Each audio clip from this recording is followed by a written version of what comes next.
वजीर आला सिंध ने भारी और हल्की गाड़ी के ड्राइवर्स के लिए रैंडम ड्रग टेस्ट लाजमी करार दे दिया, मगर ये वाजे नहीं किया कि ये टेस्ट किस तरीके से होगा।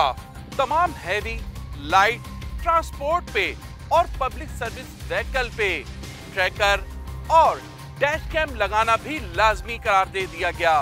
तमाम हल्की और भारी गाड़ियों में अंडररन प्रोटेक्शन डिवाइस तनसीब करना लाजमी होगा। लीक करते या बफर प्लेट्स के बगैर सड़कों पे चलने वाले वाटर टैंकर्स को भी ममनू करार दे दिया गया। वजीर आला के अहकामात पे अमल न करने वाली हैवी गाड़ी की फिटनेस सर्टिफिकेट और गाड़ियां भी जब्त की जाएंगी। दोबारा इजाजत महकमा ट्रांसपोर्ट से मशरूत की गई है।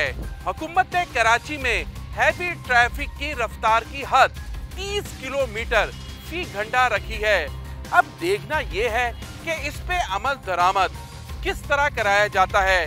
पुलिस, इंतजामिया और ट्रैफिक पुलिस इस पे किस हद तक अमल कराती है। इंतजामिया और ट्रैफिक पुलिस जो है वो वजीर आला के अहकामात पे अमल दरामद शुरू कर दे तो इन डंपर से जो आए दिन हादसात होते हैं उसमें कमी वाक़ई होगी।